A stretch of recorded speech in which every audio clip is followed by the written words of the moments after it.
부활의 이야기를 계속해서 나누고 있습니다. 지난 주일에는 안식 후 첫날 이른 새벽, 아직 어두울 때에 예수님의 무덤을 찾아갔던 마리아의 이야기, 그리고 이 마리아의 부활 신앙의 이야기를 저와 여러분이 함께 나누었습니다. 오늘은 그 주님이 제자들에게 나타나시는 장면이고요, 그리고 부활하신 주님이 제자들을 향하여 선포하시는 하늘의 복음을 우리에게 알려주고 있는 거예요. 평강이 있을지어다, 성령을 받으라, 믿는 자가 되라. 이것이 부활하신 주님이 저와 여러분에게 찾아오셔서 우리를 향하여 외치고 있는 주님의 말씀인 것입니다.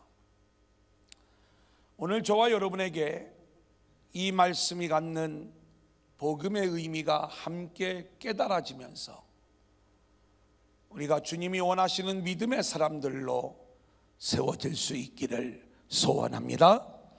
자, 첫 번째 한번 따라해 볼까요? 평강이 있을지어다. 평강이 있을지어다. 19절 같이 읽습니다. 시작. 이날 곧 안식 후 첫날 저녁 때에 제자들이 유대인들을 두려워하여 모인 곳의 문들을 닫았더니 예수께서 오사 가운데 서서 이르시되 너희에게 평강이 있을지어다. 짧은 한 절의 말씀입니다마는 이 말씀에는 많은 신학적 주제들을 찾을 수 있는 내용이 담겨져 있습니다. 안식 후 첫날 저녁, 지난주에는 안식 후 첫날 새벽 어두울 때에, 마리아의 이야기는 새벽의 이야기고, 그리고 부활의 소식이 전하여지고 저녁에, 주님 부활하신 날 저녁에 제자들이 모여있는 상황이에요. 왜 안식 후 첫날 우리 주님이 부활하셨는가? 또 이 부활의 날에 세상과 단절된 채 모여있는 제자들에게 우리 주님이 나타나셔서 그들에게 평강을 선포하시는 모습으로 부활하신 주님을 드러내고 계신데, 이 안식 후 첫날에 제자들이 모이는 의미는 무엇인가? 우리는 구약에서 안식일을 지키라고 하는 말씀을 듣지만 그 안식은 토요일입니다. 그런데 이 안식을 마치고 그 다음 날 주님이 부활하셔서 제자들에게 나타나시는 거예요.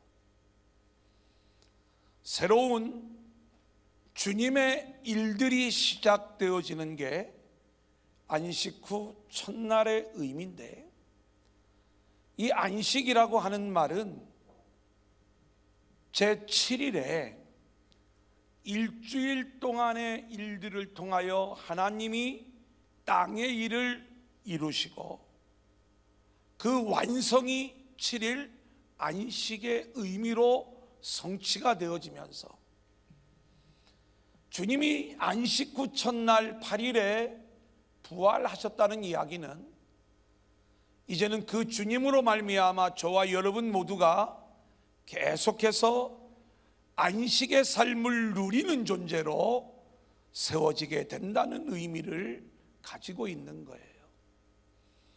그래서 구약의 의미에서는 토요일 안식일을 지키는 게 맞지만, 우리는 안식 후 첫날 부활하신 주님을 만난 이날로부터 시작을 해서 계속해서 그 안식을 영원히 누리며 살아가는 존재로, 그래 주일만 우리가 부활하신 주님을 만나는 날이 아니라 매일매일이 우리는 새로운 안식 후 첫날 8일이 되어 우리를 찾아오신 주님을 만나고 주님이 선포해 주시는 평강과 성령과 믿음의 사람이 되어 우리 모두가 살아가야 될 줄로 믿습니다.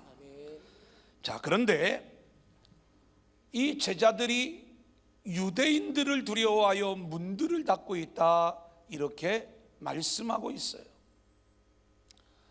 세상에 대한 두려움이 여전히 남아있는 겁니다. 마리아가 부활하신 주님을 만났다라고 하는 분명한 부활의 소식을 전하였어요.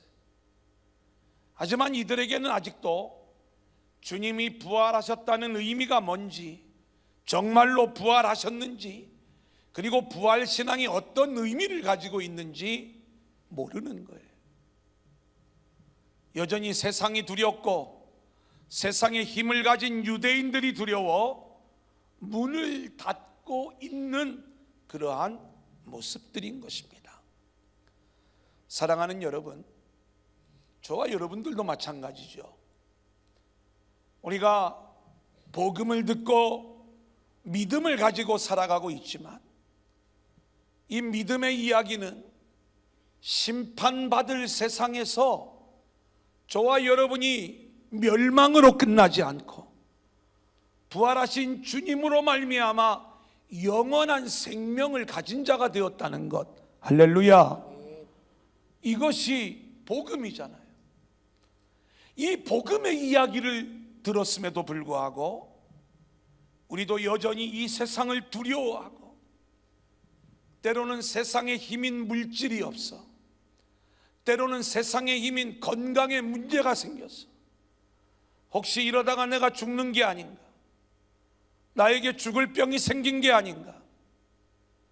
우리는 조금만 관계에 아픔이 와도 그걸로 인하여 자기 스스로 움츠려들면서 굳게 문을 걸어 잠그고 두려움 가운데 살아가는 것, 이것이 어쩌면 복음을 들었음에도 불구하고 여전히 두려움 가운데 살아가고 있는 우리 인간의 실존의 모습인 거예요.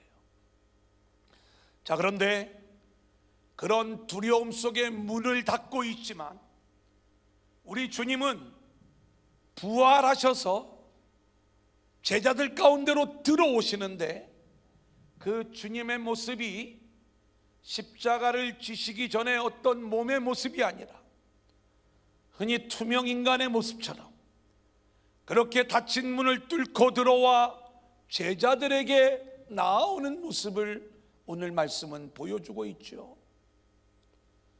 오늘 저와 여러분이 주님을 만나기 위해 이 자리에 나와 있을 때 우리는 복음을 알지만 여전히 이 세상 일들에 대한 두려움 속에서 내 마음의 문이 열려지지 아니하고 여전히 닫혀있는 그러한 상태라 할지라도 오늘 이 아침 이 자리에 찾아오신 우리 주님이 저와 여러분의 심령의 문을 뚫고 들어와 너희에게 평강이 있을지어다 말씀을 선포해 주시는 줄로 믿습니다. 자, 그 주님이 우리에게 말씀해 주는 게 평강이에요. 자, 그런데 이 평강이 뭐냐? 이 평강이라고 하는 말은 우리가 우리 30대 40대 찬양단 이름을 저한테 줘달라고 그래요. 그래서 제가 이름을 줘준 게 에이레네입니다. 한번 따라해 볼까요? 에이레네. 그랬더니 이 에이레네가 생각이 안 나가지고 사람들이 그 뭐라고 했죠, 목사님? 그러면서 에이 뭐 이러다가 이제 이 말을 되게 어렵게 이렇게 생각을 하시는 분들이 있었는데, 히브리어로는 샬롬이라는 말이고요, 그리고 헬라어로 에이레네라는 말이에요. 근데 이 에이레네라고 하는 말은 멍에라는 말과 그리고 결합, 연합, 요 단어가 합쳐진 게 에이레네 평강이라는 말로 쓰여지고 있습니다. 이스라엘은요, 이 소를 또 멍에를 매게 할 때 그냥 멍에를 처음부터 매게 하는 게 아니라 멍에를 이미 잘 매고 있는 소와, 경험이 많은 소죠, 그리고 경험이 없는 소를 함께 멍에를 매게 합니다. 이게 에이레네예요. 그러니까 멍에를 메어보지 않은 이 소는 멍에를 메어본 소에 의지하여 함께 멍에를 매면서 이제는 멍에를 매는 일에 익숙한 모습이 되는 거죠. 우리가 마태복음 11장 28절을 보면 수고하고 무거운 짐진 자들아 다 내게로 오라, 내가 너희를 쉬게 하리라 말씀하시는 주님의 이야기를 들어요. 우리가 왜 수고하고 무거운 짐을 지는지 아십니까? 그것은 이 세상에서 평강을 얻어보고자 함이에요. 많은 사람은 세상의 물질과 세상의 권력이 우리에게 평강을 주는 줄 알고 열심히 그 일을 위하여 한평생을 살아오지만 그것이 우리에게 온전한 평강을 주지 못한다는 것을 우리는 너무나도 잘 알 거예요. 그저 수고하고 무거운 짐을 질 뿐이에요.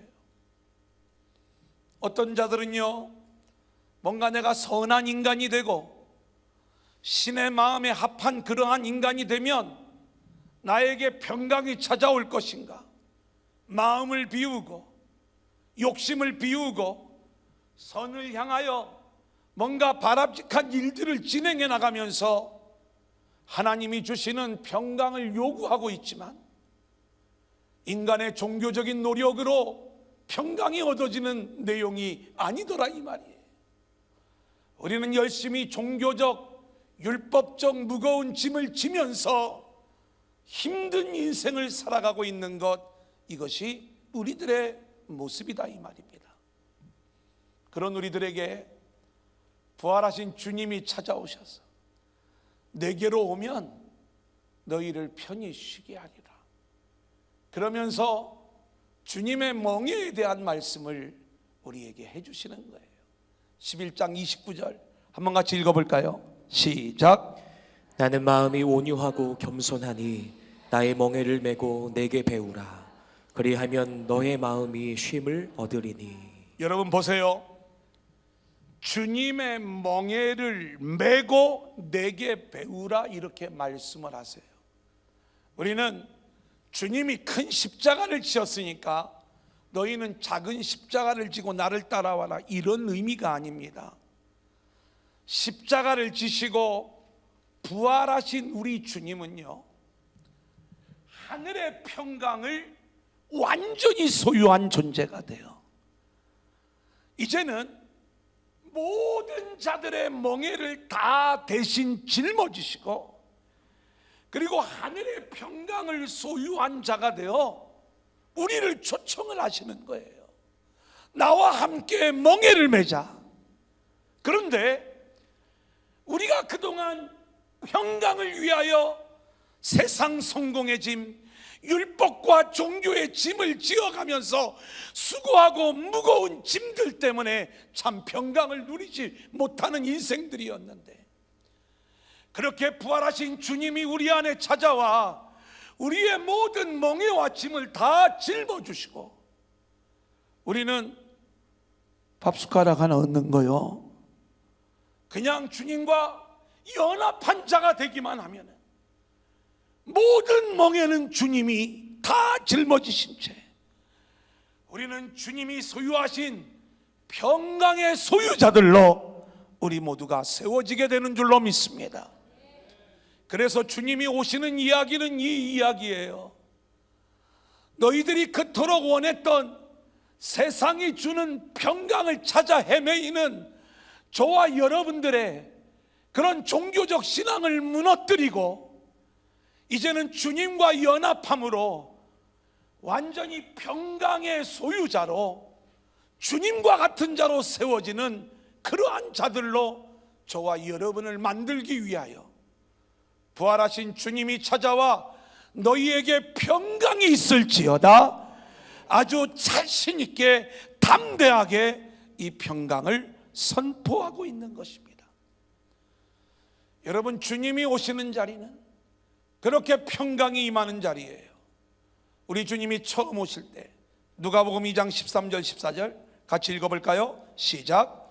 호련히 수많은 천군이 그 천사들과 함께 하나님을 찬송하여 이르되 지극히 높은 곳에서는 하나님께 영광이요 땅에서는 하나님이 기뻐하신 사람들 중에 평화로다 하니라. 주님이 이 세상에 오실 때 그 일이 묵시의 세계, 영원한 하늘의 세계, 지극히 높은 곳에서는 하나님의 영광이 드러나는 일이요, 그 영광이 이 땅에 어떻게 성취되어지는가 봤더니 평강의 왕이 오셔서 두려움 가운데 벌벌 떨고 있는 인생들을 그리스도의 평강의 사람으로 세워주는 것, 이것이 우리 주님의 오심의 의미라는 것을 이야기하고 있는 것이고, 우리 주님은 십자가와 부활을 통하여 이 일을 성취하고 계시는 것입니다.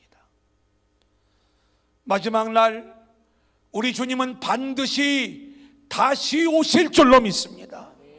그날은 불신자, 배도자, 하나님을 대적했던 자들에게는 영원한 심판의 날이지만 여전히 이 재앙과 어려움 속에서도 믿음을 붙잡고 은혜 안에 있던 저와 여러분에게는 하늘의 평강과 안식이 완성되어지는 은혜의 날이요 축복의 날이 되는 줄로 믿습니다. 그렇기 때문에 우리는 끊임없이 주님과 연합한 자가 되어 마라나타, 아멘 주 예수여 오시옵소서, 다시 오실 주님을 기다리며 살아가는 자들로 세워져야 되는 거예요. 자, 20절 이 말씀을 하시고 같이 읽을까요? 시작. 이 말씀을 하시고 손과 옆구리를 보이시니 제자들이 주를 보고 기뻐하더라. 주님이요 제자들에게 부활의 몸을 보여주시는 거예요. 왜 그 몸을 보여주시는가? 말씀을 듣고도, 부활의 복음을 듣고도 제자들이 믿음이 세워지지 않을 때, 지금 그들의 모인 곳에 찾아온 주님을 보고도 이들이 환상인가 실제인가 여전히 의심을 가질 수 있기에 우리 주님께서는 부활하신 몸을 제자들에게 분명하게 보여주고 있는 거예요. 손과 옆구리를 보여주십니다. 그런데 누가복음을 보면 조금 다른 표현이 나오죠. 24장 39절 시작. 내 손과 발을 보고 나인 줄 알라. 또 나를 만져보라. 영은 살과 뼈가 없으되 너희 보는 바와 같이 나는 있느니라. 우리는 누가복음에 손과 발을 보여주고 요한복음에서는 손과 옆구리를 보여주었다는 이야기를 우리가 읽으면서 뭐가 맞는 거야? 성경이 왜 이렇게 자꾸 틀린 부분들이 나오지? 이렇게 표면적으로 이 내용들을 바라보면 안 된다고 그랬죠. 요한복음에서는 내 손을 보라는 이야기 속에는 손과 발에 못 박힌 자국을 보라는 말씀이 담겨져 있는 것이고, 여기에 덧붙여 옆구리까지 보라는 그 말씀 속에서 이 옆구리에 담긴 우리 주님의 사랑과 또 옆구리에 담겨져 있는 주님과 우리의 연합의 이야기들을 묵상하게 하는 그러한 내용들이 담겨져 있는 거예요. 그래서 우리는 부활 신앙을 가지지 못하는 연약한 존재들이지만 부활하신 주님이 우리 가운데 찾아오셔서 우리를 부활을 믿는 믿음의 사람들로 세워주시는데, 저와 여러분이 오늘도 그렇게 우리를 찾아오신 부활의 주님을 만나고 그 주님과 연합하기만 하면 우리 가운데 찾아오는 모든 두려움이 떠나가고 기쁨과 평강의 사람으로 회복되는 역사가 있게 될 줄로 믿습니다. 주님은 그렇게 우리를 평강의 사람으로 세워 이 세상으로 보내시는 거예요. 21절이죠. 시작. 예수께서 또 이르시되 너희에게 평강이 있을지어다. 아버지께서 나를 보내신 것 같이 나도 너희를 보내노라. 여러분 보세요. 19절에 평강이 있을지어다 말씀하신 주님이 21절에 또 한번 평강이 있을지어다를 말씀하시는 거예요. 첫 번째 평강이 십자가를 지시고 부활하신 주님이 이제 내가 너희를 평강의 사람으로 만들어내겠다라고 하는 그러한 주님의 강력한 의지가 담겨 있으면서 내가 이제는 너희들이 영원한 평강을 누릴 수 있는 길을 열어놓았으니 너희도 이 은혜 안에서 평강을 누리는 자가 되어라 라고 하는 신분의 의미가 첫 번째 의미라면, 두 번째 너희에게 평강이 있을지어다 이 말씀 속에는요, 이제는 그 하나님과 깊은 교제를 통해서 이 열려져 있는 평강의 삶을 마음껏 지속적으로 누릴 것을 우리에게 말씀하시는 내용이에요. 그렇기 때문에 저와 여러분이 예수 그리스도를 믿는 믿음의 성도로 세워졌다면 저와 여러분의 인생은 평강 그 자체의 삶으로 우리의 삶이 나와야 될 줄로 믿습니다. 아멘.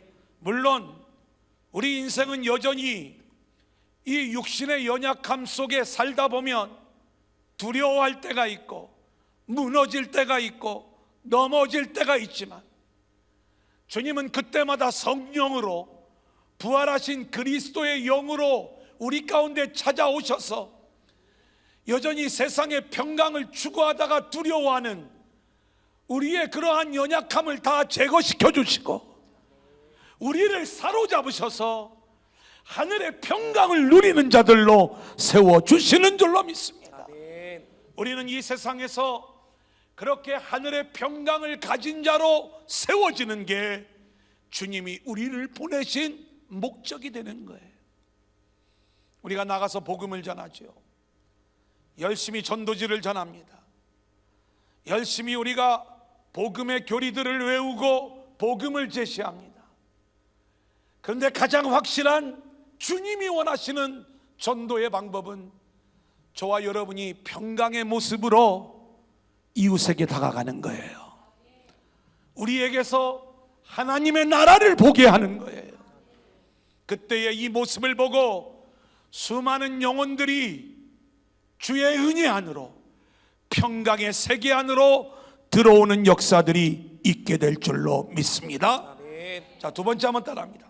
성령을 받으라. 성령을 받으라. 22절입니다. 같이 읽을까요? 시작. 이 말씀을 하시고 그들을 향하사 숨을 내쉬며 이르시되 성령을 받으라. 여러분, 오늘 말씀을 보면 숨을 내쉬며 이르시되 성령을 받으라 이렇게 말씀하고 있어요. 이 숨을 내쉬다라고 하는 이 단어, 오늘 우리가 헬라어를 좀 많이 배우는데 첫 번째 뭐 배웠죠? 에이레네. 에이레네 배웠습니다. 그리고 두 번째로 우리가 배울 것은 엠피샤오예요. M이라고 하는 단어는 이 안으로라는 말이고, 피샤오, 그러니까 숨이 안으로 들어가는 그 내용. 그래서 숨을 내쉬다라는 단어를 우리가 알아야 되는데, 여러분 성경에 보면 이렇게 숨을 내쉰다라고 하는 말의 의미를 여러분들이 모르면 보통 어떻게 생각을 하냐면 예수님이 나 이렇게 살아있다 이걸 보여주려고 숨을 내쉰 줄 알아요. 이 단어는 그런 내용이 아니고 창세기 2장 7절에 나오는 하나님이 흙으로 사람을 지으실 때 그 코에 생기를 불어넣으시죠. 그 생기를 불어넣는 이야기와 부활하신 주님이 숨을 내쉬는 이야기는 동일한 이야기예요. 잘 들어보세요. 창세기 2장에 나오는 인간의 창조는 흙으로 사람을 짓는 일입니다. 그런데 혹시 아직도 진흙을 가지고 사람이 인형을 만들었다 이렇게 생각하는 그 생각들은 깨뜨리셔야 되는 거예요. 사람의 본질이 흙이라는 거죠. 근데 이 흙이 여러분들이 생각하는 그 흙이 아니라 먼지 티끌을 이야기하는 거예요. 사람이 완전히 죽으면 육이 먼지가 되고 티끌이 되죠. 그거예요, 그거. 그러니까 우리가 사람이 되기 전에 우리의 존재는 먼지요 티끌이었는데, 이 먼지 티끌을 하나님이 취해서 여기에 하나님의 숨이 불어넣어지는 겁니다. 이게 생기예요. 하나님의 숨이 우리 안에 불어넣어지는 순간 우리는 뭔가 강력한 선파워가 이 안에 들어온 게 아니라 하나님과 우리가 연결된 상태가 되어 땅의 사람이 하늘과 연결된 존재로 이루어지는 거예요. 그래서 이제는 하나님과 교통할 수 있는 영적인 존재가 된 게 생명입니다. 이게 창세기 2장의 말씀인 거예요. 하나님이 아담에게 숨을 불어넣어 주시는 거죠. 자, 그런데 이 연결이, 하나님의 숨이 끊어져 버린 사건이 있어요. 우리 인간이 죄를 지음으로 말미암아 결국 하나님과의 관계가 끊어져 버리고 에덴에서 쫓겨나게 되죠. 저와 여러분은 여전히 이렇게 살아있는 모습 같지만 하나님의 숨, 생기, 하나님이 불어넣어 주시는 이 숨이 끊어진 인생은요, 흙이에요, 먼지예요, 티끌이에요. 지금 이렇게 살아있지만 죽고 나면 다 흙으로 가요, 먼지로 가요, 티끌로 가요. 이게 우리의 본질이라는 거예요. 근데 우리에게 부활하신 주님이 찾아오세요. 마치 주님이 처음 창조를 이루실 때 했던 것처럼 흙인 저와 여러분을 향하여 숨을 내서 주시는 거예요. 생기를 불어넣어 주시는 거예요. 그러면서 우리에게 말씀하십니다. 성령을 받으라, 성령을 받으라. 이 말씀의 본질적인 의미는 뭐냐? 저와 여러분이 이제는 그렇게 주님으로 인하여 하늘과 교통하는 그러한 존재가 되어 이제 주님이 하늘로 올라가셨다가 부활하신 그리스도의 영 성령으로 이 땅에 다시 오실 터인데, 그 성령을 받은 자가 되어 그 모습이 생명의 모습이 되는 거고, 그 생명이 된 존재가 에덴을 살아가는 것처럼 우리는 성령을 받은 자가 되어 하나님 나라를 누리며 살아가는 믿음의 성도들이 되어야 하는 줄로 믿습니다. 그래서 부활하신 주님은요, 우리에게 이 생기를 불어넣어 주시면서 저와 여러분을 하늘로 연결시켜주고 있는 거고, 하나님과 연결된 존재로 우리를 세상으로 보내시는 거예요. 자, 그런데 오늘 23절 말씀을 보면 그렇게 성령 받은 저와 여러분이 이 세상을 향하여 나아갈 때 우리에게 놀라운 권세가 주어지는 것을 보게 됩니다. 23절 같이 읽을까요? 시작. 너희가 누구의 죄든지 사하면 사하여질 것이요 누구의 죄든지 그대로 두면 그대로 있으리라 하시니라. 여러분, 이 말씀을 보면 죄사함의 권세가 성령 받은 성도들에게 주어지고 있는 것을 보게 됩니다. 그런데 이 말씀을 조금만 오해를 하면 사람도 사람의 죄를 사할 수 있다는 말인가? 제자들에게 성령이 임하게 되었을 때 너희가 누구의 죄든지 사하면 사하여질 것이다. 가톨릭은 이 말씀을 오해해서 고해성사라는 제도가 생겨났습니다. 사람들이 죄를 지으면 신부, 사제를 찾아오죠. 그리고 자기들의 죄를 고백을 합니다. 사제가 그 이야기들을 듣고 그들의 죄 용서를 선포하면 그 죄의 문제가 해결되었다고 믿는 거예요. 여러분, 오늘 이 본문을 잘못 이해하다 보니까 가톨릭도 마찬가지고 또 수많은 이단들이 이것을 악용하는 그러한 모습들을 보게 되는 거예요. 오늘 말씀의 복음적 의미는 이런 겁니다. 여러분 보세요. 부활하신 우리 주님이 찾아오셔서 저와 여러분에게 평강의 사람으로 세울 것을 약속을 하시면서 우리를 보내십니다. 그런데 우리를 보내는 주님이 그냥 보내는 게 아니라 우리에게 생기를 불어넣어 주시면서 성령을 받은 자로 우리를 세상으로 보내는데, 그렇게 하나님과 연결된 상태에서 교통하는 자가 되어 성령을 받았다는 의미가 뭐냐라고 이야기할 때, 저와 여러분이 성령을 받았다는 것은 우리 안에 이미 모든 죄의 문제가 예수 그리스도의 십자가의 대속으로 해결함을 받았고, 그렇기 때문에 성령이 오신 거죠. 또 물론 교단마다 다릅니다마는 성령이 오셔서 이 일을 이루신 거죠. 동일한 얘기입니다. 동시적인 일이니까요. 바로 그렇게 우리가 성령이 임했다는 것은 죄사함의 은혜가 이미 우리에게 임하여 있다는 사실이에요.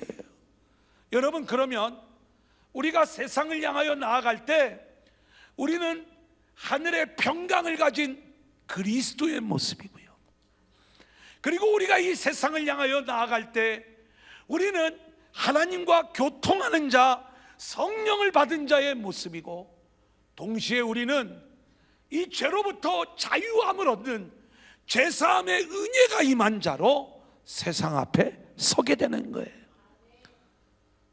누구로 인하여? 예수님으로, 성령으로 인해서.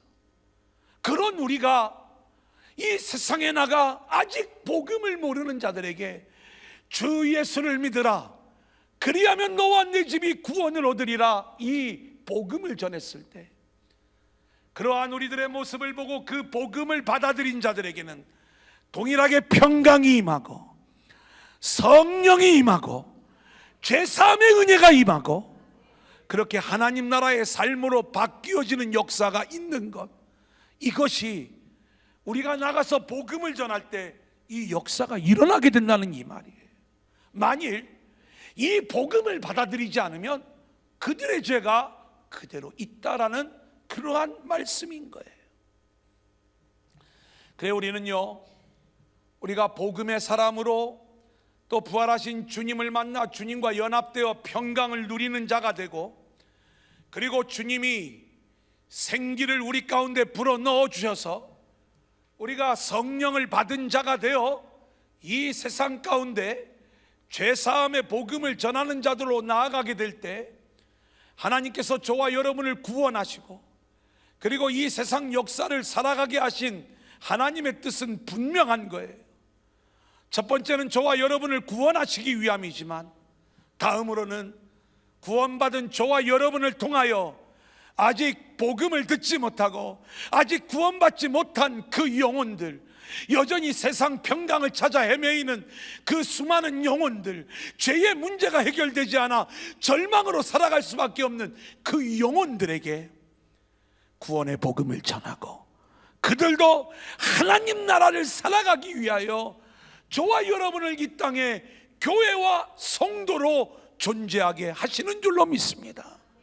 그렇다면 우리가 예수를 믿고 구원받은 백성들이 되었다면 우리는 반드시 그 구원의 복음을 전하는 자들로 세워져야 될 줄로 믿습니다. 마지막 세 번째입니다. 한번 따라해 볼까요? 믿는 자가 되라. 믿는 자가 되라. 24절 같이 읽겠습니다. 시작. 12제자 중에 하나로서 디누모라 하는 불리는 도마는 예수께서 오셨을 때에 함께 있지 아니한지라. 여러분, 이 도마가 언제 제자 공동체를 떠났는지는 이야기하고 있지 않아요. 다만 중요한 것, 이 도마가 부활의 소식을 듣지 못했거나, 적어도 이 도마가 그 부활하신 주님이 찾아오시는 그 순간에 그 자리에 없었다는 것을 성경은 이야기해 주고 있어요. 그래서 제자 공동체를 떠나 있던 이 도마는 부활하신 주님을 만나지 못하게 되었던 것입니다. 저는 저와 여러분을 하나님께서 믿음의 공동체로, 신앙의 공동체로 우리들을 세워주실 때 저와 여러분 모두가 함께 연합하여 모이기에 열심을 다하는 우리 모두가 될 수 있기를 소원합니다. 왜 우리가 열심히 모여야 되는가? 나 하나쯤이야 잠깐 떨어지면 어떨까? 이런 생각들을 가질 수 있지만 부활하신 주님이 나타나 부활신앙으로 제자들을 세워 나가고자 할 때 그 자리에 도마의 부재가 있었고요, 그 자리를 함께하지 못했던 이 도마는 부활하신 주님을 만나는 그 은혜를 놓치게 되었던 거예요. 자, 그래서 도마는 이렇게 이야기를 해요. 25절 상반절부터 보겠습니다. 시작. 다른 제자들이 그에게 이르되 우리가 주를 보았노라 하니. 주님을 본 자들은 부활의 증인으로 세워지게 되는 거예요. 하지만 주님을 보지 못했던 도마, 하반절입니다. 시작. 도마가 이르되 내가 그의 손에 못자국을 보며 내 손가락을 그 못자국에 넣으며 내 손을 그 옆구리에 넣어보지 않고는 믿지 아니하겠노라 하니라. 여러분, 우리는 이러한 도마를 의심 많은 도마라고, 그리고 예수님을 그렇게 열심히 쫓아다니면서 왜 이렇게 믿음이 그 정도밖에 되지 않느냐고 비난할지 모르지만, 여러분 지금 제자들이나 도마나 똑같아요. 제자들도 마리아로부터 부활의 복음을 들었지만 부활 신앙이 세워지지 않으니까 예수님이 그들을 찾아오셔서 평강과 성령을 선포하셨던 거고요.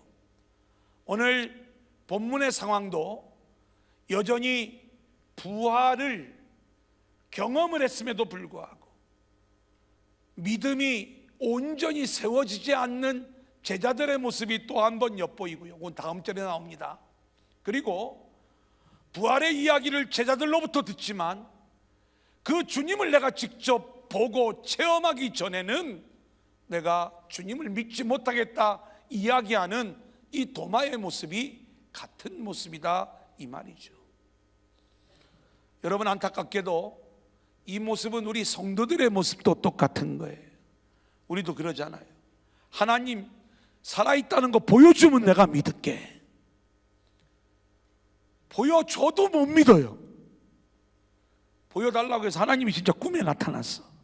흰 머리를 쫙 풀고, 그리고 얘야 내가 하나님이다, 네가 보여달라고 해서 오늘 밤 내가 네 꿈에 나타난 거야. 그러면요, 막 그 하나님을 처음 봤을 적에는 내가 꿈속에서 환상 속에서 하나님 보았다고 막 이렇게 하다가도요, 한 달쯤 지나서 또 힘든 일이 있으면 그때 내가 잘못 봤는가 봐. 그때 하나님이 보여주신 게 아니고 이 마귀가 와서 나한테 보여준 거예요. 여러분, 믿음은요, 우리 주님이 체험을 주시지만, 할렐루야, 우리 주님은 너무 멋진 주님이세요. 그래서 우리가 체험을 요구하면 체험을 주셔요. 체험을 주시지만 본질적으로 믿음은 체험으로 되어지는 게 아니라 하나님의 은혜로 되어지는 것이 믿음인 줄로 믿습니다. 그래서요, 주님은요, 도마가 체험을 요구할 때 거절하지 않으셔요. 직접 찾아오셔요. 왜요? 도마의 믿음을 위해서 그러는 거예요. 저와 여러분이 하나님 앞에 매달리면서 간절히 체험을 원하지요. 하나님이 거절하지 않으셔요. 왜요? 저와 여러분의 믿음을 위하여 우리의 기도, 우리의 요구를 들으세요. 그래서 오늘 주님이 체험을 요구하는 도마를 찾아오시는 거예요. 26절 27절입니다 같이 읽을까요? 시작. 여드레를 지나서 제자들이 다시 집 안에 있을 때에 도마도 함께 있고 문들이 닫혔는데 예수께서 오사 가운데 서서 이르시되 너희에게 평강이 있을지어다 하시고 도마에게 이르시되 내 손가락을 이리 내밀어 내 손을 보고 내 손을 내밀어 내 옆구리에 넣어보라. 그리하여 믿음 없는 자가 되지 말고 믿는 자가 되라. 8회가 지났어요. 8일입니다. 안식 후 첫날과 같은 의미입니다. 우리가 첫 번째 주일날 주님이 부활하셨죠. 그 주일로부터 하나 둘 셋 일 월 화 수 목 금 토 일 안식 후 첫날이 8회예요. 그러니까 지금 안식 후 첫날 주일로 이 내용을 봐야 되고요. 그러니까 두 번째 주일에 주님이 다시 제자들을 찾아오시는데 이번에는 도마를 위하여 찾아오십니다. 여러분, 요한복음의 저자 사도 요한은 숫자를 아주 의미 있게 사용을 합니다. 8이라고 하는 숫자는 우리가 이스라엘 아이들이 태어나면 난지 8일 만에 할례를 행하게 되어져 있어요. 7이라고 하는 숫자는 하나님의 언약과 맹세의 숫자인데 이 언약과 맹세가 성취되어지는 게 역사예요. 이 역사를 벗어난 게 영원한 세계 묵시입니다. 이 묵시의 세계의 출발이 8이라고 하는 숫자로 우리에게 이야기되어지면서 우리는 안식 후 첫날 주일을 매일매일 지키면서 하나님이 완성하신 이 안식을 영원히 누리는 자로 세워지는 거예요. 그래서 하나님이 팔로 일하시는 이야기는 창세기에만 나오는 게 아니라 요한복음에도 나오고 요한계시록에도 7머리와 10뿔을 설명할 때 이 8번째 왕이 7번째 왕과 동일한 인물이라는 것을 이야기해 주는 거예요.